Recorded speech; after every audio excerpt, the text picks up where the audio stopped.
déjà commencé à... L'idéal, c'est de revoir un petit peu des débuts Ouais. de solutions par rapport à ce qu'on avait vu. On avait vu la définition de feu, c'était quoi? Chaud Chaud et et brûlant. brûlant. Brûlant. Exactement. Et on avait pris un contre-exemple, on avait pris l'or en fusion. Yes. Est-ce que c'est chaud et brûlant l'or en fusion? Alors si on dit oui, c'est difficile parce qu'on est obligé d'accepter que c'est du feu, parce qu'il y a une corrélation infaillible entre la définition et son définiendum. Donc en fait, ils peuvent jouer sur les mots, les Tibétains. Ils vont dire que l'or en fusion est d'une part chaud et d'autre part brûlant, mais il n'est pas chaud et brûlant. C'est une solution de sortie. C'est un petit peu du sophisme. Mais pour éviter d'avoir à dire que l'or en fusion est chaud et brûlant et donc du feu, on est obligé de dire qu'il est chaud et il est brûlant, mais il n'est pas chaud et brûlant. Et du coup, plutôt que de faire des sophismes, pourquoi ils ne se demandent pas pourquoi on n'ajouterait pas un petit détail dans la définition? Exactement. Parce que en fait, on est supposé tenir notre définition jusqu'au bout, en fait, parce que c'est la définition donnée par les grands maîtres du passé, donc on est obligé de tenir ça jusqu'au bout, envers et contre tout. Et donc le seul moyen, c'est de dire que l'or en fusion n'est pas chaud et brûlant. C'est pas du feu. Et en effet, parce que c'est pas du feu. Donc c'est ça qui pose question. Si on disait, en effet, le feu, ce serait par exemple, je crois que c'est Namgyal qui avait dit la dernière fois, il faudrait que ce soit une flamme. En fait, je suis pas sûr d'avoir bien entendu à chaque fois vos interventions parce que des fois, on n'entend pas très bien quand c'est sur Internet, mais il faut pas hésiter à porter la voix si vous voulez intervenir. Et donc, oui, Namgyal avait dit à ce moment-là, il faudrait dire que c'est une flamme chaude et brûlante. Et à ce moment-là, oui, on aurait du feu. Au XVIIe, il y avait un Stahl en Allemagne qui disait qu'il y avait le phlogistique. C'était ça qui faisait la chaleur mais c'était pas. Si tu as du phlogistique en toi, c'est pas pour ça que tu es du feu. Tu comprends? Oui, on peut avoir ce qui est chaud et brûlant sans nécessairement, par exemple, nos particules dans nos cellules. Il y a nécessairement de la terre, de la chaleur, etc. Est-ce que ça veut dire qu'on a du feu à l'intérieur? Il y en a qui vont être tentés de dire oui, c'est ça le problème, c'est que notre corps, il est constitué des 4 éléments. Et donc, il y a nécessairement de la terre, du feu, de l'air et de l'eau. Ouais, D'une part, oui, ouais, tu nous avais expliqué que, par exemple, l'eau, quand elle devient chaude et brûlante, comme il a dans lui, ce que tu viens de dire là, cette parenthèse, comme quoi il y a quand même du chaud dans l'eau. Quand on chauffe l'eau, on augmente cette caractéristique qui est en lui et c'est oui. ce qui fait que l'eau, elle devient chaude et brûlante parce que le feu a augmenté cette caractéristique qui est inhérente à tous les éléments. Dans ce cas-là, on pourrait prendre une conséquence et dire il s'ensuit que l'eau peut devenir du feu. Non, Ça fait mal. Ils sont même incompatibles. Ils sont incompatibles, ils sont nécessairement contradictoires. Mais ça, c'est intéressant. C'est pas parce buvaient l'eau que... de feu quand même. Pardon? Les Indiens buvaient l'eau de feu. Oui, Mais c'est tout pas à fait. oui. Ouais. Mais l'eau et Ça le devait feu, être une bonne gnôle du coin. Ouais. Voilà, ça s'appelait l'eau. L'eau de feu, ouais, exactement. Alors, Alors, il y a aussi le fait que les contraires se rejoignent. Quand tu vas dans le froid extrême brûle. Ouais. L'azote liquide, ça te brûle. Donc, oui. le froid extrême devient du feu. oui, c'est des opposés qui peuvent devenir effectivement. Toute la pensée alchimique était basée sur des opposés comme ça. Voilà, oui, ça a coupé. Oui, en effet, les contradictoires, c'est pas parce que deux phénomènes sont contradictoires qu'ils peuvent pas être cause l'un de l'autre. Parce que si quelqu'un dit oui, il s'ensuit que l'eau peut devenir du feu et les deux sont contradictoires, est-ce que, par exemple, si moi je suis un être ordinaire, est-ce que je suis un Bouddha ou un non-Bouddha? Un non-Bouddha. Je suis un non-Bouddha. Et un jour, je deviendrai un Bouddha, j'espère le plus rapidement possible. Mais pour l'instant, ce n'est pas le cas. Donc pour l'instant, je suis un non-Bouddha. Un jour, je deviendrai un Bouddha. Ça veut dire que je peux avoir deux états contradictoires qui sont l'un cause de l'autre. Et Jetson Kappa dira même un truc magnifique. C'est que quand on pense à la vacuité, on essaie d'y réfléchir, on a une cognition inférentielle, une déduction logique de la vacuité, c'est conceptuel. Et un jour, ça deviendra une perception yogique directe, ce sera non conceptuel. Mais ce n'est pas parce que l'un est contradictoire avec l'autre qu'il ne peut pas mener à l'autre. Ben, la vie et la mort, c'est ça. Exactement, parce qu'il prend exactement cet exemple d'un être ordinaire qui, s'il était contradictoire, ne pourrait pas engendrer un effet qui aurait une nature contradictoire. À ce moment-là, un être ordinaire ne pourrait jamais devenir un non-être ordinaire, un Bouddha. C'est intéressant. Mais de là à accepter que l'eau puisse devenir du feu, là par contre, on n'ira pas jusque-là.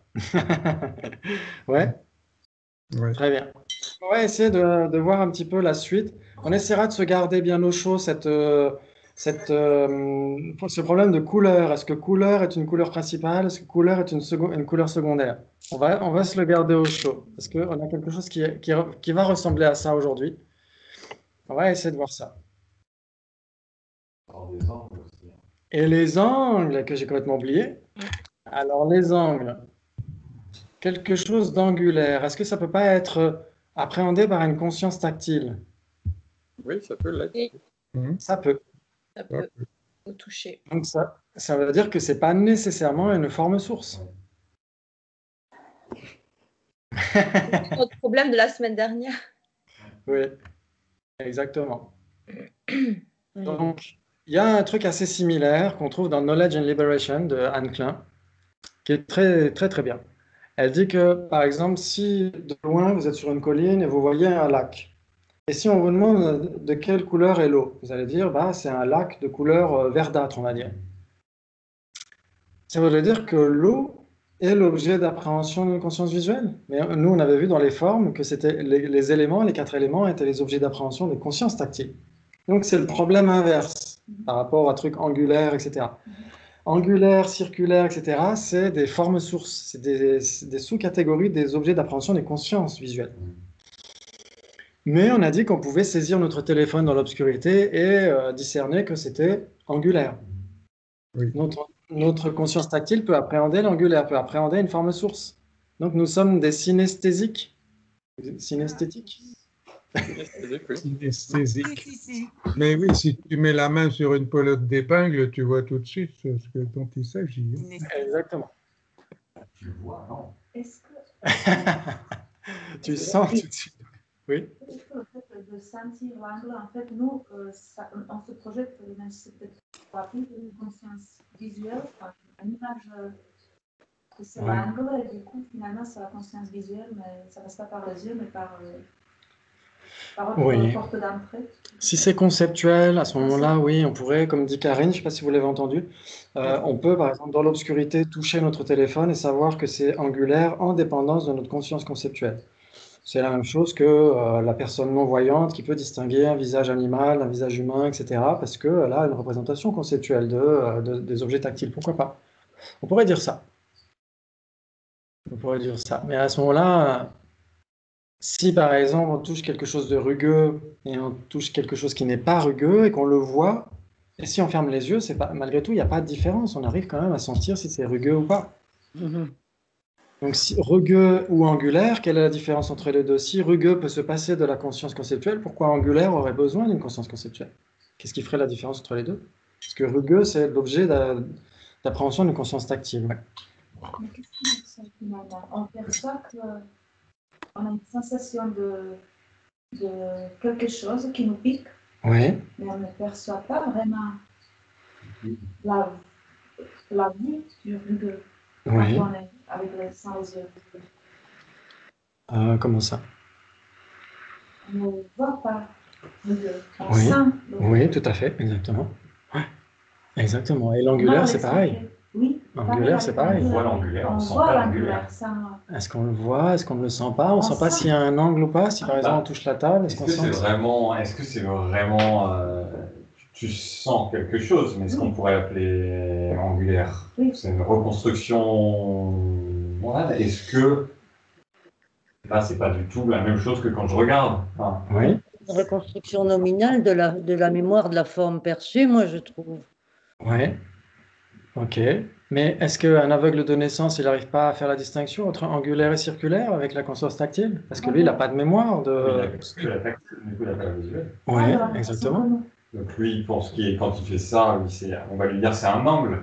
Il va entendre angle et à chaque fois qu'il aura ça, il va savoir que c'est un angle. Oui, Mais il n'aura jamais une conscience visuelle la conscience visuelle n'a jamais appréhendé. exactement, tout à fait. Donc dans ce cas-là, angulaire n'est qu'exclusivement l'objet d'appréhension d'une conscience tactile et pas visuelle.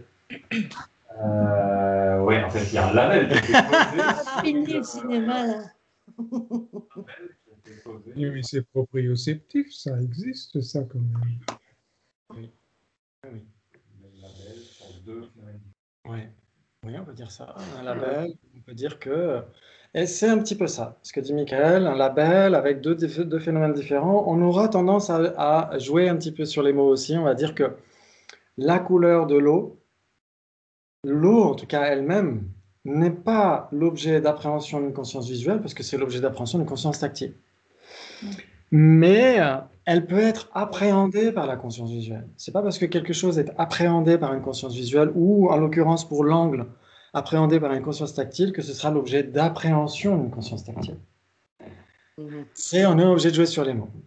Par exemple, c'est la même chose avec les consciences conceptuelles. Chez les Gelugpa, on va dire que dès l'instant où on pense à nos chaussures vont apparaître à notre conscience conceptuelle au travers d'une image mentale, au travers d'une représentation conceptuelle. Elle va être mêlée, en fait. Donc, elle apparaît à la conscience conceptuelle, mais ça ne veut pas dire pour autant qu'elle soit l'objet apparent d'une conscience conceptuelle, parce que l'objet apparent d'une conscience conceptuelle est nécessairement permanent. Donc, ça veut dire que nos chaussures apparaissent à notre conscience conceptuelle, mêlées à cette généralité de sens, mais ça ne veut pas dire pour autant que les chaussures soient l'objet apparent ou les objets apparents de notre conscience conceptuelle. Parce que objet apparent d'une conscience conceptuelle égale permanent. Donc, ça veut dire qu'on pourra dire, même pour l'angulaire sera appréhendé par la conscience tactile, mais ne sera pas l'objet d'appréhension d'une conscience tactile. Il ne sera pas réalisé par une conscience tactile. Oui, pas réalisé. Ouais. Exactement pour l'eau qui est visuelle. On peut voir de l'eau, on peut voir s'il y a de l'eau dehors, est-ce qu'il a plu, est-ce qu'il y a un lac, est-ce qu'il y a une rivière, etc. Mais l'eau, on peut la voir, l'appréhender visuellement, mais elle ne sera pas l'objet d'appréhension d'une conscience visuelle ou elle ne sera pas réalisée par une conscience visuelle. Alors, comme un mirage... Un mirage, on voit de l'eau, ouais. Mais il faudrait la toucher pour toucher l'eau. Dans le cas d'un mirage, on perçoit un non-existant. Voilà. Parce qu'il n'y a pas d'eau, en fait. On perçoit l'apparence d'un non-existant. Ouais. Imagine que c'est pas quelqu'un fait une blague, c'est pas du lac, il a fait de la peinture ou il a fait une matière réfléchissable, mais nous on est persuadé que c'est un lac verdâtre. Oui. En fait, tant qu'on l'a pas touché, on n'est pas sûr que c'est de l'eau. Exactement, c'est là où on va dire qu'il peut y avoir des cognitions valides subséquentes. Ça veut dire qu'on peut voir par exemple de loin du rouge ou du rouge orangé. Donc la nuit, il y a quelqu'un qui a fait un feu de camp, etc. De loin, on voit une tache rouge orangée. Donc là-dessus, c'est une cognition valide par rapport à la couleur, mais on n'a peut-être pas encore certifié que c'était la couleur du feu. Et donc on va se rapprocher, et là on va avoir une autre cognition valide qui va réaliser, c'est une cognition valide finale, on pourrait dire. Je crois que c'est ça qu'ils disent dans Logic quand on étudie les cognitions valides, ils disent qu'il y a une cognition valide finale, c'est-à-dire que non seulement, ok, on a réalisé que c'était une couleur rouge-orangé, c'est très bien, mais on n'a pas encore réalisé la couleur de quoi? Chaud et brûlant. Du chaud et brûlant, exactement. Donc là, c'est pareil. Est-ce que le feu peut être l'objet d'une conscience visuelle? Non. La flamme, oui, mais pas le feu. À moins de mettre la flamme sur l'œil, ce qui pourrait faire très mal. Mais là, ce sera même une conscience tactile, en fait, parce que l'œil, quand on se fait mal à l'œil, c'est pas la conscience visuelle qui souffre, c'est la conscience tactile. Donc la réalisation, c'est une conscience tactile pour le feu aussi. Exactement. Il n'y a que la conscience tactile qui peut réaliser chaud et brûlant. Mais la conscience visuelle peut appréhender chaud et brûlant. Dès qu'on voit du feu, on voit chaud et brûlant. C'est intéressant, c'est ce qu'on disait ce matin par rapport aux consciences sensorielles, est-ce qu'elles peuvent être éduquées ou pas? Génial! Ça va jusqu'à maintenant? Oui, très bien. Super. On y reviendra parce que tout tourne autour de ça, en fait. Quand on étudie les Sotrantika ici qui suivent le raisonnement, tout tourne autour de ça. Est-ce que tout le monde voit l'image ici? Non, rien du tout. Non, on voit rien. Ah oui, j'ai pas fait toi et on voit plusieurs personnes. Oui. C'est normal. C'est normal, ne vous inquiétez pas. Très agréable. Ok. Ok. Et là? Là, oui. Parfait. Ah oui, là, oui. Là, vous voyez tous? Ah Oui. Oui. Ah, génial. Et là? Là, c'est tout noir. Ah, Non, voilà, c'est ça y est. bon. Ça marche? Oui. Ouais. Bon, Ah, il y a un léger décalage. Ok. Très bien. Ok. Donc là, on va s'échauffer un petit peu les neurones avec les couleurs. Ok. Et Michael qui révise ses définitions. Je parie que tu ne connais pas la définition d'une couleur principale. Et ça commence par la réponse. Pourquoi? Ah bon? Non, Concept. la raison n'est pas établie. La La raison raison n'est n'est pas pas établie. établie. Oh là là, la raison n'est pas établie. Ça commence toujours par là. Ensuite, donc, vas-y. La définition d'une couleur principale, c'est assez facile. Si vous avez la... Souhaitable pour une teinte principale. Voilà, exactement. Ce qui est approprié pour être une teinte principale. C'est tout simple. C'est tout simple. C'est-à-dire que si vous avez la définition d'une couleur, vous avez la définition d'une couleur blanche, d'une couleur principale, d'une couleur secondaire, etc. Ouais, ça c'est simple. Ok. Donc le sujet. Ce qui est approprié pour être une teinte principale. Et la définition de chose. Voilà. La Oui. raison n'est pas établie. Alors, je parie que tu n'as pas la définition de chose, la raison n'est pas établie, donc il s'ensuit que tu as la définition de chose, J'accepte. qui est... C'est un existant Impermanent. impermanent. Alors, Un oui... phénomène existant impermanent. qui est capable d'accomplir une fonction. Ah oui, parce que si on dit impermanent, on a juste un équivalent de chose, on n'a pas la définition de chose. Mhm. Ouais, Ouais. très bien. Donc, ce qui est capable d'opérer une fonction, tout le monde est d'accord? Mhm. Ok. Donc c'est là où on a le débat racine. Quelle différence entre couleur et chose?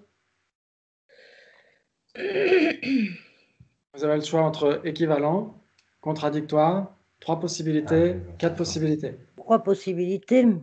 Alors 3 possibilités pour Dominique. Alors ne donnez pas de raison, hein, simplement le résultat final et on va essayer de... Trois. On dit Voilà, trois. 3 aussi pour Bernard, c'est ça? Ou Patrick?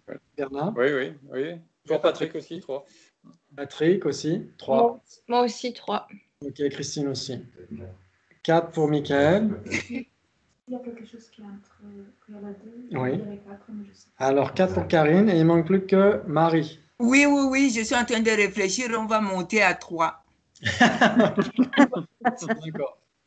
Donc on va vérifier tout ça après. Là, j'ai choisi de lui faire dire, parce que je suis le marionnettiste hein, dans tout ça, hein, c'est moi qui les fais parler, je lui fais dire contradictoire. Parce qu'imaginons que vous soyez à la place de celui qui est debout, de l'objecteur, et qu'on vienne vous affirmer ça. Comment est-ce que vous réagiriez? Comment est-ce que vous réagiriez? Terminé. Avec un grand sourire. Voilà, avec un grand sourire, et même avec un petit peu d'ironie, je pense. Exactement. Donc imaginons que ça arrive, que quelqu'un, parce que vous serez confronté à ça quoi, dans votre carrière de débattant, vous serez confronté à des vues fausses, nécessairement. Non. Donc, dans ce cas-là, on va essayer de voir. Donc lui, il dit contradictoire, couleur et chose. Donc c'est comme si les deux cercles étaient sans lien. Ok. Et donc lui, l'objecteur, il va demander de se justifier, parce que pour mettre à mal une vue fausse, il faut connaître la logique qu'il y a derrière. Sinon, c'est très difficile. Sinon, on va essayer de lui asséner la vérité en disant, ben, regarde, paf, c'est comme ça, mais tant qu'on n'a pas décelé sa logique à lui, ça va être difficile de la démonter, sa logique. Ok, donc lui, il va se justifier, parce qu'il va donner la définition de contradictoire. Elles sont différentes et n'ont aucune base commune. Vous êtes d'accord? Oui. Très bien. Mais c'est pas. C'est la définition de contradictoire. Et lui, il va dire oui. J'ai juste une question par rapport à Oui. ça. Pourquoi on n'a pas besoin juste de dire qu'il n'y a pas de point commun, enfin de locus commun? Pourquoi on doit rajouter différent? Alors pourquoi est-ce qu'on doit rajouter différent? Où on a mis différents. Parce qu'on peut avoir une base commune et... Non, pardon, excuse-moi. Non, c'est bon, Oui. je me tais. Je fais une erreur. Pourquoi est-ce qu'on doit dire base commune? Ça, c'est essentiel. Et pourquoi est-ce qu'on doit rajouter différent? C'est une bonne question, ouais. Est-ce qu'il y a- Est-ce qu'il y a une base commune si les deux ne sont pas différents? Est-ce qu'il y a une base commune entre pot et pot? Pot, on pourrait dire que pot est une base commune entre pot et pot, mais ça fait un peu bizarre. Oui, Il n'est pas différent de lui-même, il est un avec lui. oui. Et base commune, si on ne mettait pas différent, différent, souvenez-vous que ça veut dire existant, ouais. Parce que ça veut dire phénomène divers. Et donc il faut que ça existe, qu'on puisse les comparer. On pourrait dire en effet que, on pourrait tout à fait dire qu'entre une corne de lapin rose et une corne de lapin bleu, il n'y a pas de base commune. N'existe pas. Pas de base commune, elles sont nécessairement diverses. Mm. Et il n'y a pas de base commune, il n'y a rien qui puisse être à la fois une corne de lapin rose et une corne de lapin bleu. Mais elles ne sont pas contradictoires parce que selon la définition, il faut que ça existe, il faudrait qu'elles soient différentes, mais elles ne sont pas différentes. Donc pourquoi est-ce que dans la définition de contradictoire, on implique nécessairement des existants? Ça, c'est intéressant. Ouais. Parce que parce qu'on doit nécessairement comparer des existants pour les considérer comme contradictoires, pour les considérer comme équivalents aussi, pour dire qu'il y aurait une base commune, 3 possibilités, 4 possibilités. En général, on s'occupe des existants, c'est peut-être pour ça. Les non-existants, on n'a pas nécessairement besoin de trop les comparer parce que c'est juste de simples imputations en fait. Donc peut-être que ça doit nécessairement concerner des existants. Je pense que c'est un élément de réponse, mais il faudrait vérifier. Ouais. Très bien. Donc, lui, pour s'assurer qu'il a bien compris la posture du défenseur, il va dire il s'ensuit donc que le sujet, les deux, couleur et chose, n'ont aucune base commune. Parce que lui, il a dit qu'elles étaient contradictoires. Donc, bien sûr, on prend sa thèse, mais ça ne veut pas dire qu'on la prenne à notre propre compte. Et lui, il est obligé de dire j'accepte pour ne pas se contredire. Très bien. Et donc, il va dire, OK, quelle est la conséquence à l'absurde? Parce que c'est comme ça que ça fonctionne, en fait. C'est-à-dire que si quelqu'un a une vue fausse, on ne va pas nécessairement commencer avec un syllogisme en lui disant couleur est une chose parce que blablabla. On va prendre sa thèse et on va trouver une conséquence à l'absurde. Et il faut que ça fasse un choc pour la personne. Il doit se dire oh, il y a quelque chose qui ne va pas. Parce qu'en fait, il est unipointé vers une vue fausse. Il n'est pas en train de douter. Il est unipointé. Il dit couleur et chose sont contradictoires. Et c'est une cognition fausse. Pourquoi? Parce que sa conscience s'engage de manière unilatérale, d'une manière incorrecte vis-à-vis de son objet. Et donc, nous, il faut qu'on arrive avec une conséquence pour le déstabiliser. Et une fois qu'il va commencer à être déstabilisé en se disant « Ah, peut-être que couleur et chose ne sont pas contradictoires », là, on va pouvoir arriver avec un syllogisme et lui prouver de but en blanc que c'est comme ça. Ouais. Donc, ça fonctionne comme ça. Si vous lisez Ariya Nagarjuna, c'est magnifique. C'est magnifique. Il emploie des conséquences à l'absurde parce qu'il n'est pas obligé de prendre à son propre compte la thèse de l'autre, mais il va la retourner contre elle-même, cette thèse. C'est magnifique. OK. Très bien. Donc, lui, il dit, OK, l'une des conséquences à l'absurde de dire que couleur et chose sont contradictoires, ça voudrait dire que couleur est permanente. Vous êtes d'accord? Ah oui, il n'y a que permanent et impermanent, que chose est impermanent. Exactement. Donc, justement, on va voir dans la suite du débat qu'il n'y a pas que cette possibilité-là. Alors, et donc, lui, il dit pourquoi? Parce que c'est évident qu'une couleur est impermanente, non? Oui. Une couleur serait permanente, mais lui, il pourrait avoir une autre idée derrière la tête. Couleur, le définiendum, lui, est permanent. Alors, non, la couleur... couleur, c'est un définiendum. Couleur, c'est un définiendum. Si on dit le définiendum couleur, c'est conceptuel. Mais si on dit couleur... Ah d'accord, oui, mais... Qui est un définiendum? Oui.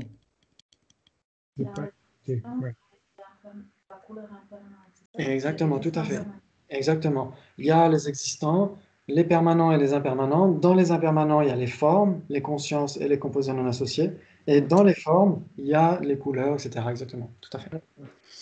Très bien. Donc, lui, il va... parce que juste avant, il a dit pourquoi? Parce qu'on lui apporte une conséquence à l'absurde. On lui dit, il s'ensuit que le sujet couleur est permanente. Parce que c'est une conséquence à l'absurde de sa propre thèse. Donc, lui, il ne peut pas accepter ça. Donc, il dit pourquoi? Là, on a commencé à le déstabiliser.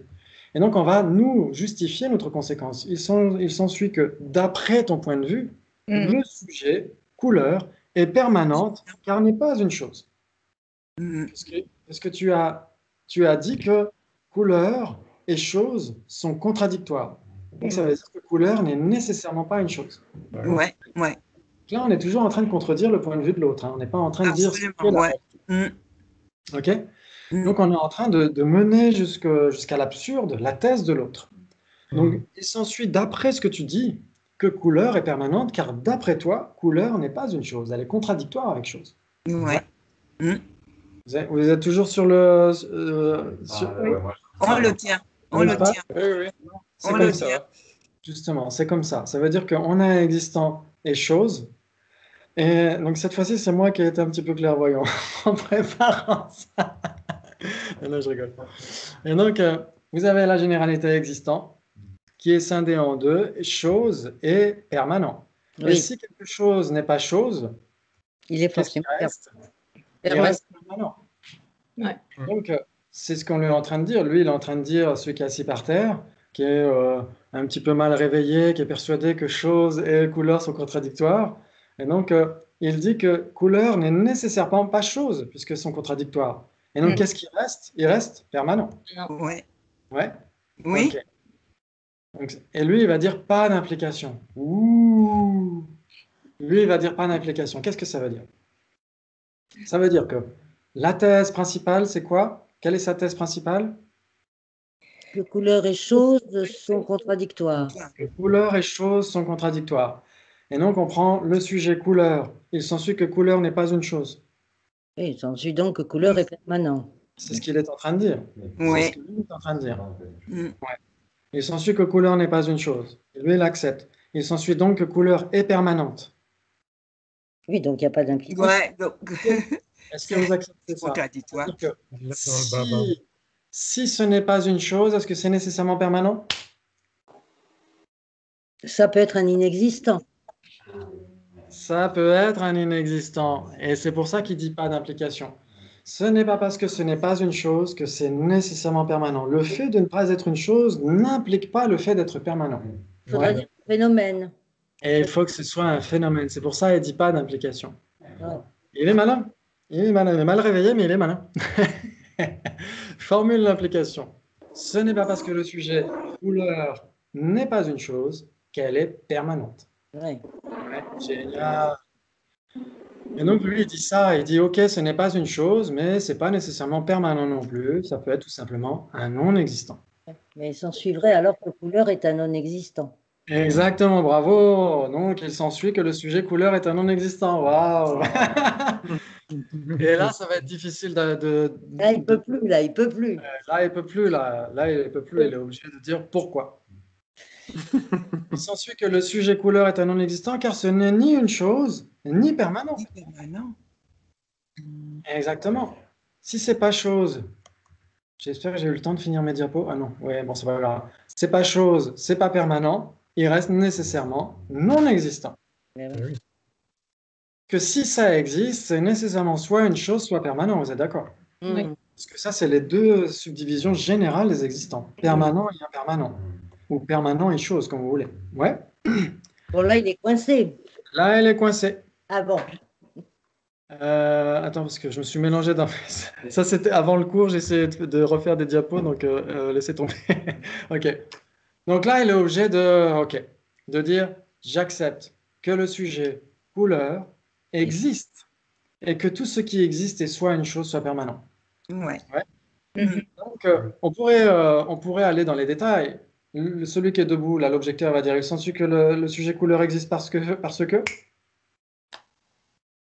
Parce qu'il est appréhendé par une conscience valide. Exactement. Parce que c'est l'objet d'une cognition valide. On pourrait dire parce que... qu'est-ce qu'on pourrait dire? Parce que couleur est produite. Voilà, oui. Si c'est produit, ça existe nécessairement. Il ne peut pas y avoir de produit qui n'existe pas. Ouais?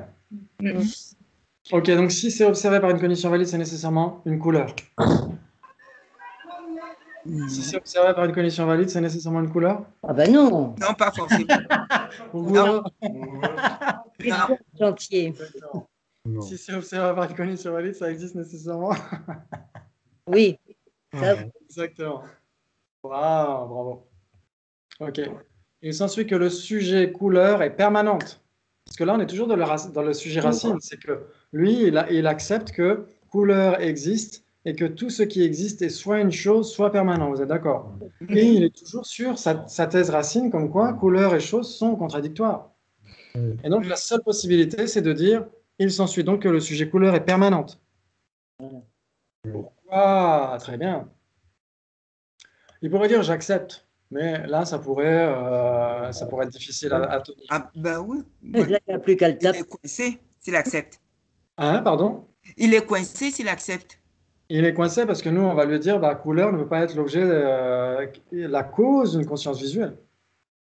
Si c'est la cause d'une conscience visuelle, ça doit nécessairement être impermanent. Ouais. Oui, Est-ce qu'il peut y avoir des phénomènes permanents qui peuvent causer quelque chose? mais non, justement. Mais non. C'est que les impermanents. C'est que les impermanents. Et donc, lui, on va lui dire, bah, regarde, cette couleur, elle existe, et donc elle engendre un aspect à ta conscience qui appréhende la couleur, donc ta conscience, et l'effet de cette couleur, de cette condition objectable. Ouais. Ok. Très bien. Donc, il s'ensuit que le sujet couleur est permanente, car elle existe et n'a aucune base commune avec chose. C'est ta thèse. Oui. C'est toi qui as accepté ça, dès le départ. Ouais? Oui, c'est lui. Ok. La raison n'est pas établie, parce que il ne peut pas accepter. Il s'ensuit donc qu'il y a une base commune entre couleur et chose. Et ouais. Oui, j'accepte. Fini. C'est fini, c'est contredit. Il est mort. Exactement. Ça, il est mort. C'est mort. Il s'ensuit. Donc maintenant, il va lui demander de se justifier. Il s'ensuit donc qu'il y a une base commune entre couleur et chose, parce que la couleur est nécessairement une chose, mais que toute chose n'est pas nécessairement une couleur. Voilà, on pourrait le formuler comme ça. Il y a plusieurs façons de formuler. Parce qu'il y a trois possibilités entre couleur et chose. Voilà. Mais C'est qui avait dit trois? Michael avait dit trois. la chose opère une fonction déjà. Exactement, ça c'est la définition de chose, ce qui est capable d'opérer une fonction, ouais. Et est-ce qu'une couleur est capable d'opérer une fonction? Oui. Oui, hein. La fonction d'être l'objet d'une conscience subtile, une perception directe. Exactement. Donc on pourrait le formuler autrement. Couleur est une instance de chose. C'est ce qu'on va apprendre aujourd'hui. Si on a le temps, on a le temps. On va essayer d'apprendre les généralités et les instances. Ouais. Donc, on pourrait le formuler comme ça. Couleur est une instance de la généralité chose. Oui. Et on pourrait le formuler encore autrement. Chose est une généralité de couleur. Oui. C'est une généralité. C'est une généralité de couleur. Oui, de couleur. C'est-à-dire que couleur est une instance de chose. Et ça, on va l'apprendre aujourd'hui. Genre, ça veut dire une caractéristique? On pourrait dire que chose est une caractéristique de couleur, en effet. Ah, dans ce sens-là. Ouais. Chose est une généralité de tous les existants impermanents. Chose est une caractéristique de plein de choses, et en particulier de couleur. Donc, ça veut dire que couleur est l'une des choses. Et on va le voir aujourd'hui. On va voir tout ça. On a des diapos. Donc, généralité. On a plein de généralités. Il y en a des tonnes. Et donc là, c'est la généralité chose. Donc la définition d'une généralité, la dernière fois, j'ai donné la définition d'une généralité de catégorie. Mais parce que généralité de catégorie, c'est vraiment une généralité, alors que les autres généralités n'en sont pas vraiment. C'est pour ça que j'avais donné cette définition. Mais là, la définition d'une généralité, c'est un phénomène qui recouvre ses manifestations. Par exemple, chose. Chose recouvre table, recouvre personne, recouvre livre, recouvre couleur, etc. etc. Ouais. Donc ça veut dire que toutes ces instances sont des manifestations de la généralité chose. Ouais. Ça va jusqu'à maintenant? Oui. C'est tout simple. Donc on a la généralité chose, parce qu'il y a une table est une chose, un pot est une chose, une conscience est une chose, le temps est une chose, Mogwai est une chose, les couleurs sont des choses. Ouais. Oui. Donc si on devait faire des distinctions de catégories au sein des choses, vous vous souvenez, quand on avait vu cette présentation générale du Sotrantika, on a dit il y a le non-soi. Et le non-soi est divisé en deux, il y a non-existant, existant. Ouais. Dans les existants, il y a permanent et impermanent, ou choses. Ouais. Et dans les choses, il y a trois catégories, qui sont par exemple les formes. Les formes, les consciences et les phénomènes composés. Exactement. Les consciences, exactement. Conceptuelles, non conceptuelles, sensorielles, mentales, etc. Et vous avez les composés non associés, ici. La personne de Mogwai est un composé non associé, le temps est un composé non associé. Tout ça, c'est inclus dans la généralité chose. Ouais? On est d'accord? Génial. Et donc, les généralités, elles sont terminologiquement divisées en trois. Ça veut dire que c'est métaphorique, cette division en trois. Et la vraie généralité, c'est la généralité de classe. Et chose est une généralité de classe ou de catégorie. C'est une catégorie parmi tant d'autres. Ouais? OK. Et donc, on a couleur. C'est ça qu'on compare depuis tout à l'heure. Couleur et chose, ouais? Oui. Couleur est une instance de chose pour trois raisons. Parce que c'est une Car forme. couleur est une chose. Il faut que couleur ait la caractéristique de chose, d'être une chose, est liée à chose par la même essence. Oui. Et il y a plusieurs bases communes entre ce qui n'est pas couleur et ce qui est une chose. Alors, par la même essence. Donc, le premier, c'est facile. Ou plusieurs, oui, c'est ça. Acharya Dharmakirti est en appel pour nous confirmer tout ça. Donc, couleur est une instance de chose, car couleur doit être une chose. Ouais. Oui. Si on disait que couleur est une non-chose, couleur ne pourrait pas rentrer dans la catégorie chose, si c'était une non-chose. Ouais. Il faut que couleur soit une chose pour entrer dans la catégorie chose, qu'elle soit une instance de chose. Oui. Ensuite, elle est liée à chose par la même essence. Qu'est-ce que ça veut dire être liée par la même essence? Ça veut dire qu'elle doit être différente de chose, et si chose n'existait pas, couleur ne pouvait pas exister. Sans la généralité. Exactement, tout à fait. C'est ça, être lié par la même essence. Il faut qu'elle soit différente, en effet, et couleur est différente de chose. Elle est nécessairement différente de chose. Elle n'est pas une avec chose. Si couleur était une avec chose, qu'est-ce que ça voudrait dire? Quelle serait ça veut dire que chose égale couleur. Et donc, quelles seraient des conséquences, par exemple, des conséquences à l'absurde? Ça voudrait dire qu'il n'y a pas d'autre chose que couleur. Exactement. Elles sont oui, allez-y, vas-y.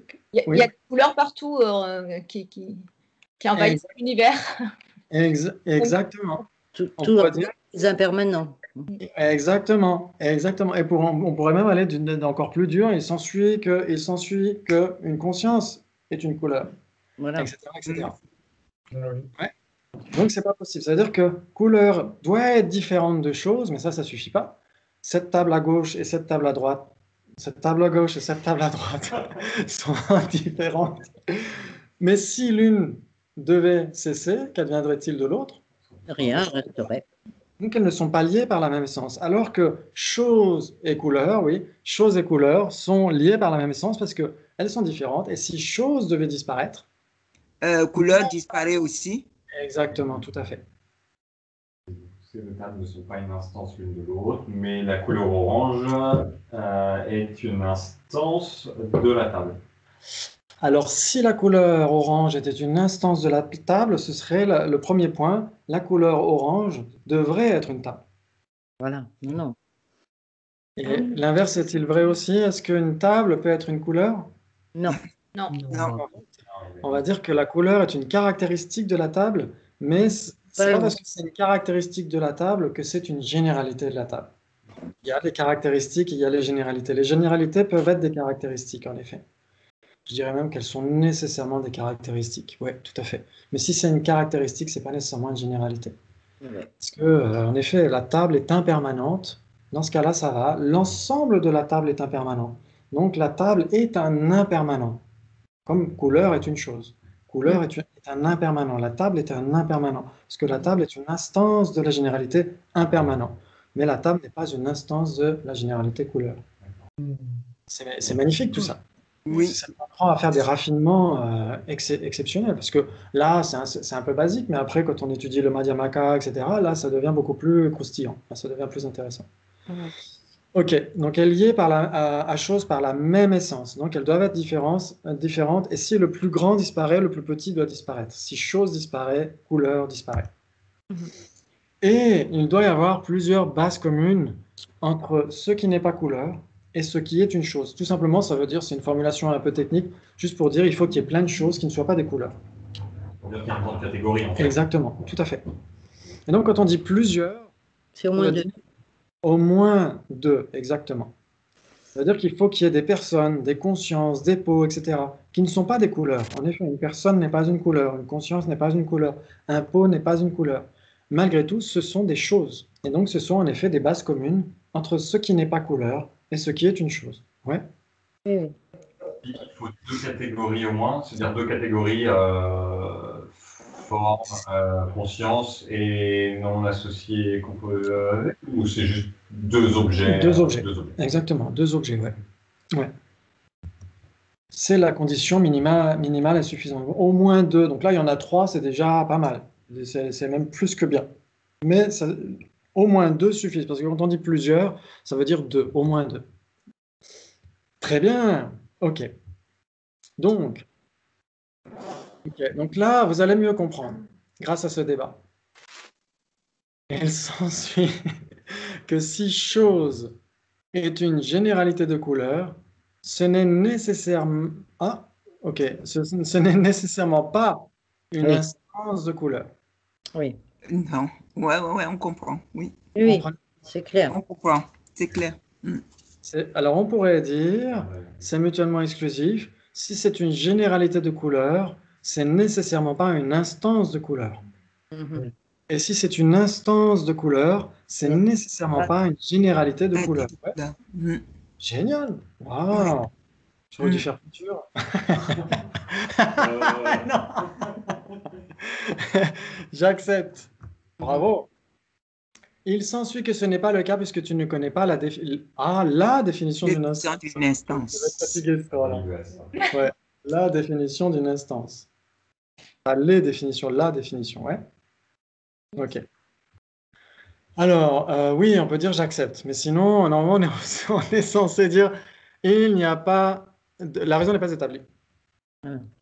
Donc, la définition d'une instance, on va le voir, c'est important de le comprendre aussi. Donc, chose et couleur. Ici, instance, vishesha en sanskrit. C'est kyabje de juberangi rik yopachengi che, un phénomène ayant une catégorie qui s'engage en lui par imprégnation. Donc, un phénomène, il faut que ça existe. Un phénomène ayant une catégorie, donc une classe, une généralité, exactement, qui s'engage en lui par imprégnation. En lui, c'est qui lui? Ce phénomène. Ce phénomène. Il faut que couleur, si couleur est une instance de chose, il faut que couleur ait une catégorie, chose, qui s'engage en elle par imprégnation. Ça veut dire que chose imprègne couleur. Qui s'engage en elle, alors? Une catégorie qui s'engage en elle? Je ne comprends pas. Oui, exactement. Et si couleur est une instance de chose, couleur a une catégorie, chose, qui s'engage en elle par imprégnation. Et ça veut dire que chose infuse. Oui, chose infuse son instance, oui. Infuse, ok. Oui, imprégnation infuse. Exactement. Pervades. En anglais, ils ont un super vocabulaire. Nous, on n'a rien. Mais si on a imprégné. Oui, mais ouais, c'est pas pareil. Ouais, c'est pas la même saveur. En anglais, hein. Eux, ils ont vraiment. Nous, en anglais, on pourrait avoir pervasion d'ailleurs, parce que je crois que c'est Paolo avec notre italien du BP qui dit pervasion. Et c'est pas mal en français. On pourrait l'inventer, hein, pourquoi pas. Ouais. Mais il l'utilise quand même. Pervers. Ouais. Pervasion. Ouais, pervase. Ouais, parce qu'avant, on avait subsumé, subsomption, etc. Et là, c'était un petit peu. C'est imprégné. Imprégné, oui. Kappa, en fait, un cap. Infusé, ça veut dire, infusé, oui. Infusé, c'est pas mal. Ça existe. Ouais, ça fait un petit peu salon de thé, ouais, j'aime bien. Ok. Ouais, parce que le sens a dévié, mais infusé, c'est ça. Ça fait un peu EHPAD. Ouais. Non, qui fuse dedans, qui se. Tout à fait. Qui est diffus, ouais. Diffusion, diffus, ouais, ça, là, ça fait plus télé, tout ça, ouais. Donc, en effet, imprégnation, pervasion, ouais, ce serait magnifique en français si on pouvait l'avoir. Il faudrait leur piquer, d'ailleurs. Ils nous ont bien piqué parking. Non, c'est nous qui... Ils nous ont piqué. Oui, ils nous ont piqué tout le reste, d'ailleurs. Donc, on pourrait leur piquer pervasion. Tout ce qui n'est pas parking. OK? Donc, qu'est-ce que ça veut dire? Que chose est donc une catégorie. C'est une généralité de classe, une catégorie, qui s'engage dans couleur, dans table, dans téléphone, dans personne, dans conscience, dans peau, etc., par imprégnation. Ouais? Ouais. Donc, ça veut dire que tasse, couleur, personne, table, etc. sont Voilà. des instances de la généralité chose. Ouais, chose, oui. Bravo! Là, vous avez appris un truc très, très important. Très important. OK. Là, on va débattre. Il s'ensuit que si ça imprègne ces manifestations, c'est nécessairement une généralité. Accepte, oui.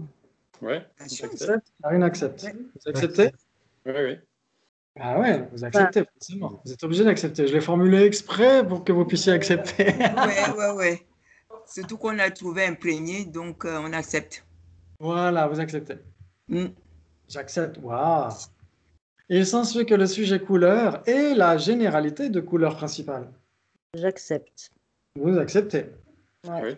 Oui. Ouais, vous acceptez. Donc vous avez couleur ici. Couleur, c'est la généralité couleur. Et elle est subdivisée en deux, couleur principale et couleur secondaire. Donc couleur imprègne couleur principale et couleur imprègne couleur secondaire. Ça veut dire que si c'est une couleur principale, c'est nécessairement une couleur. Et si c'est une couleur secondaire, c'est nécessairement une couleur. Ouais. Oui. Ok, génial. Donc ça veut dire que il y a plusieurs bases communes entre ce qui n'est pas couleur et ce qui est une chose. Attendez, non, ça c'est ce qu'on a vu tout à l'heure. Ça, On a vu ça tout à l'heure. Ouais, on est passé à autre chose. Ok. Donc justement, on va essayer de voir ça. On a dit tout à l'heure,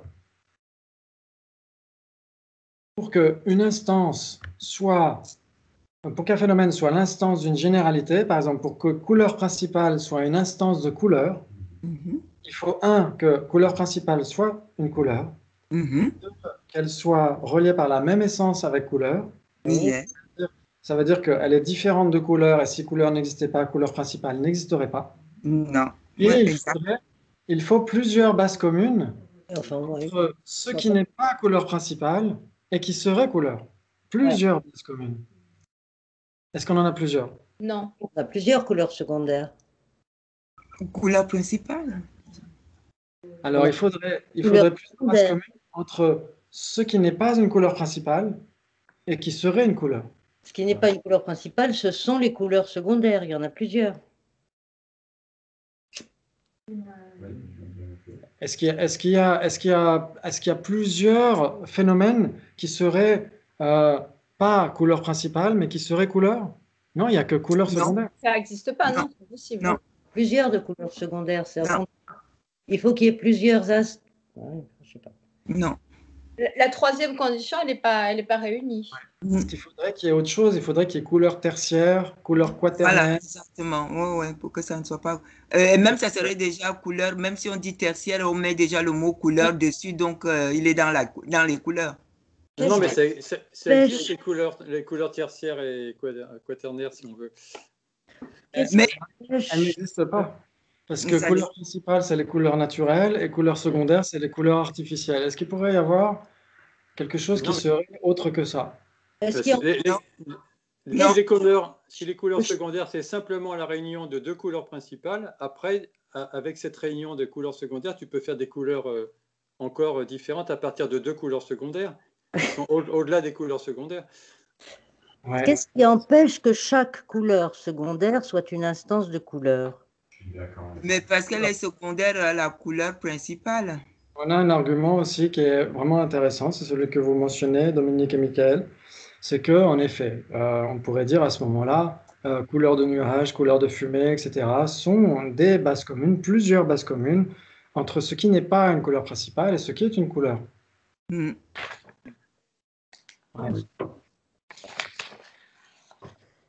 C'est ce qu'on a vu avec la couleur des nuages. Oui, tout à fait. Mais en effet, couleur de nuage est nécessairement une couleur secondaire. Oui. Et couleur de fumée est nécessairement une couleur secondaire. Est-ce qu'on pourrait avoir quelque chose, plusieurs instances de ce qui n'est pas une couleur principale et qui serait une couleur? Non, il n'y a que couleur secondaire. C'est pas possible. Exact. C'est là où on a un problème, en fait. C'est parce qu'on les prend dans leur généralité. On les prend dans leur généralité. C'est ça. Ouais, exactement. On va prendre un autre exemple. Si on prend, OK, on va dire, il s'ensuit que le sujet non-soi est la généralité d'existant. Parce que non-soi imprègne existant. Oui, mais dans non-soi, il y a autre chose. Alors, qu'est-ce qu'il y a? Il y a les non-existants. Oui. Exactement, mais est-ce qu'il y a autre chose que les non-existants? Est-ce qu'il y a plusieurs instances? Tu veux dire, oui. Bah, il y a des tas d'instances de non-existants, c'est pareil à ce moment-là. Oui, Alors, oui. c'est des instances, mais est-ce que c'est des instances de non-existants? Parce que pour que ce soit des instances, il faut que ce soit des phénomènes. Ouais. Mhm. Ouais, tu as raison. Oui, oui, oui. Mais un phénomène est un non-existant. Non, un phénomène est un existant. Mais La généralité non-soi qui est distinguée en deux, non-existant et existant. Et donc, c'est pas une le non-soi imprègne existant, mais c'est pas parce que ça imprègne existant que existant est une instance de non-soi. Oui. Ou que non-soi est une généralité d'existant. Pourquoi? Parce qu'il manque le troisième point. Il faut plusieurs bases communes entre ce qui n'est pas existant et ce qui serait non-soi. Et il n'y en a pas plusieurs bases communes, il n'y a que non-existant. Ah ouais, c'est ça, oui, je comprends. Donc c'est pourquoi dans... ça va? Oui, j'essaie de peindre le truc en même temps. C'est pour ça. Oui. Alors on pourrait le retrouver ici. Ok. À un moment donné, on a chose, mais on pourrait remplacer par chose, par non-soi. Mais il faut... Ouais, exactement. Il faudrait deux instances. On va le faire avec chose et impermanent, comme on avait tout à l'heure. Exactement. Tout à fait. Voilà, on avait ça quelque part. Il ne peut pas être une instance parce qu'il n'y a pas d'autres catégories. Oui, exactement. C'est tout le problème. C'est-à-dire qu'imaginez que existant soit non-soi ici. Et imaginez que permanent soit non-existant et que chose soit existant. Vous avez seulement ces deux trucs-là. En effet, non-soi imprègne existant, mais ce n'est pas pour autant que c'est la généralité d'existant. Pourquoi? Parce qu'il n'y a pas plusieurs bases communes entre ce qui n'est pas existant et ce qui est non-soi. Il n'y a que non-existant. Il n'y a que ça, il n'y a rien d'autre. Donc ça ne satisfait pas à au troisième prérequis. C'est pourquoi non-soi n'est pas la généralité d'existant. Existant n'est pas la généralité de permanent, alors. Et existant n'est pas la généralité de permanent non plus. Voilà. Exactement. Et sinon, le seul moyen, c'est de trouver en effet votre réponse, c'est de dire qu'on peut trouver d'autres instances qui ne sont pas permanentes, une table, une fleur, une personne, etc. Dans ce cas-là, ça joue. Voilà, mais si on les prend au sens général, c'est foutu. Parce qu'il n'y a que ces deux grandes généralités. La forme est une généralité d'impermanent, puisqu'il y a deux autres catégories. Est-ce que la forme est une généralité d'impermanent? Une instance. Est une instance d'impermanent, exactement. Oui, bien sûr. Parce que... Puisqu'il y a deux choses. Génial. Bravo. D'accord. Bravo. Alors là, franchement, parce que c'est pas facile, on va essayer d'arriver vers le dernier débat. On a le temps. On a le temps. Mais je vous enverrai quand même le diapo, je vais le corriger, je vous le renverrai, comme ça vous pourrez quand même vérifier là-dedans. Une question. Ouais.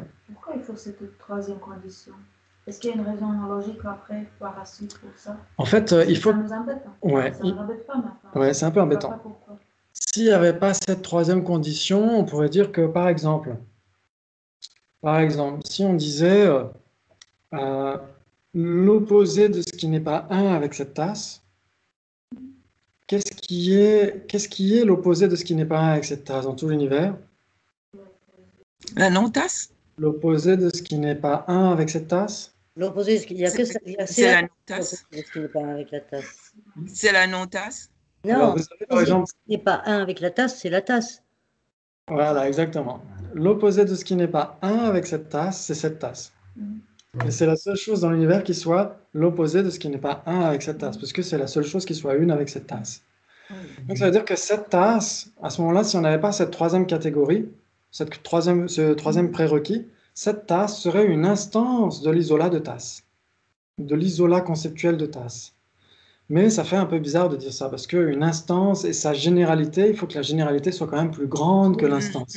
Il faut qu'elle soit suffisamment plus grande pour qu'on dise que c'est une généralité. S'il n'y a qu'un seul item ou deux items, c'est difficile de dire que ce qui les réunit est une généralité, parce que ce n'est pas assez général, en fait. Je dirais que c'est pour ça, mais ça pourrait se débattre.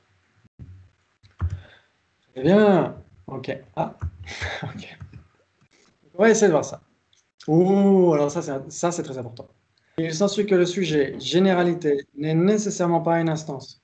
Moi, je dis pourquoi. Enfin, c'est pas bon. Mais pourquoi? Oui. Dis non, parce qu'il y a des Ah, généralités. non, dis pas la réponse. Non, on va pas Pourquoi? trop vite. On va Pourquoi? juste dire pourquoi ou Ouais. j'accepte, parce que sinon ça va trop vite et on peut être perdu dans. Pourquoi? Pourquoi? Alors, qui dit oui, qui dit non? Qui dit j'accepte, qui dit pourquoi? Moi, je dis Moi, pas- je dis pourquoi. Ok. Je n'accepte pas. Oh, ok. Donc, pourquoi? On a 3 pourquoi sur Internet. Oui, pourquoi aussi? Alors, 4, 5, waouh. Pourquoi, oui. Alors, 6, waouh, tout le monde est d'accord presque. Il n'y a plus que Karine qui hésite. Oui. Ok. Donc, tu as le droit de dire peut-être. Je commence à avoir des doutes. Alors, j'ai entendu dire par l'un de mes amis moines tibétains à Gaomont qu'on pouvait dire peut-être Samsa. Il y a doute, mais j'ai jamais entendu en réel dans les débats. Ok, ouais, peut-être Samsa, il y a doute. Donc, il s'ensuit que le sujet généralité n'est nécessairement pas une instance. Une généralité peut être une instance? Non? Mais non, la forêt ne peut pas être Alors, une instance ne donnez de pas la arbre. réponse. Ne donnez pas toute la réponse, mais essayez de juste d'y aller pas à pas. Est-ce qu'une généralité peut être une instance? Peut-être une instance d'une généralité plus grande. Donc, en effet, est-ce qu'une généralité peut être une instance d'une généralité plus grande? Est-ce que cette table est une généralité? Oui. Oui. Cette table est une généralité, pourquoi? Si on dit cette table, il y a une démonstration, donc c'est elle qui est l'instance de table, de la généralité table. Oui, Cette table. Est-ce que cette table ne serait pas une généralité? Peut être une Cette généralité table avec la hier, la cette table table de demain. d'avant-hier, cette table de maintenant, etc. Ah oui, ok. Ce sont les instances de cette table, non? Ouais. Ouais. Ok, très bien. Donc cette table est une généralité. Mhm. Pourtant, Et on pourrait même dire que c'est une généralité de collection. La définition d'une généralité de collection, on en a parlé l'autre jour pour couleur, c'est Chachet Duma Dube Zurapa. J'avais oublié Duma dans la définition, Duma. Et donc c'est là une forme grossière qui est l'agglomérat de plusieurs parties. C'est une généralité de collection. Donc c'est une généralité. Mais c'est une instance de forme. Et c'est une instance de forme. C'est une généralité qui est une instance de forme. D'impermanent, qui lui-même est une instance d'impermanent. Exactement. Oui. C'est comme les poupées russes. Exactement. C'est tout à fait le même système. Ouais. Donc ça pourrait être l'instance de forme. La forme est une instance d'impermanent. Impermanent est une instance d'existant, etc., etc. On peut en effet aller dans les poupées russes comme ça. Attention, impermanent n'est pas une instance d'existant. Alors, est-ce qu'un permanent n'est pas une instance d'existant? Pourquoi? Il reste que permanent.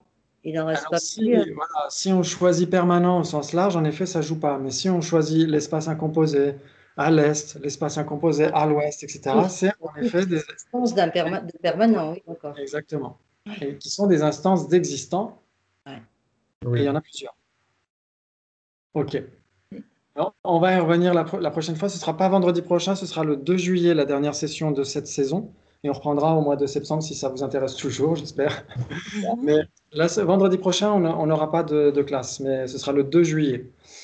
Mais on essaiera d'y retourner parce que c'est important de voir comment est-ce que notre conscience conceptuelle arrive à faire des catégorisations. Par exemple, si vous regardez ce temple ici, votre conscience visuelle a une vision très générale. Mais il y a énormément de généralités. Il y a la généralité être humain, il y a la généralité objet matériel, il y a la généralité couleur, la généralité impermanent, etc., la généralité espace. Tout ça, c'est là. Mais c'est notre conscience conceptuelle qui fait la distinction. Sinon, ce n'est pas vraiment explicite, on pourrait dire. Et donc, il faut pouvoir distinguer certaines généralités vis-à-vis d'autres. Par exemple, c'est très important pour notre conscience conceptuelle. Quand on est dans le lamrim, qu'on étudie, par exemple, le karma, quand on étudie les vraies origines, les vraies souffrances, etc., quand on étudie les afflictions, tout ça, c'est des instances, normalement, les vraies origines, les vraies voies, etc., c'est des instances de conscience. C'est des instances de conscience. Le karma, c'est quoi? C'est le facteur mental intention. Les afflictions, c'est quoi? C'est des facteurs mentaux, c'est de la conscience. Les vraies voies, c'est quoi? C'est des réalisations directes du non-soi en particulier. Donc, c'est des consciences. Et donc, ça veut dire que le dharma se préoccupe principalement de l'esprit. Ça n'a pas l'air si évident comme ça quand on parle des 4 nobles vérités et tout, mais quand on analyse quelles sont les catégories générales qu'il y a là-dedans, c'est surtout de l'esprit dont on parle. Ouais. Excellent, très bien. Donc, combien de possibilités entre généralité et instance? C'est ce que nous verrons le 2 juillet. Voilà, merci beaucoup, en tout cas, bravo. Bravo, parce que c'est pas facile, c'est une notion assez nouvelle, mais très, très utile, vraiment très utile. OK? Oui, Ouais, merci. Merci Jinpa, c'était génial. Merci à vous, avec grand plaisir. Merci Profitez beaucoup. bien. Et vous avez donc 15 jours pour essayer de répondre à cette question existentielle. Ça Combien de suffira possibilités pas. entre généralité et instance? Je suis sûr que vous pouvez trouver des éléments de réponse. Si. Contradictoire pour Michael, il rigole. OK? En tout cas, merci à Ok. tous. Merci. Au 2 juillet, merci encore. Ciao, ciao. Ok. Merci. Merci, Jinpa. Merci avec grand plaisir.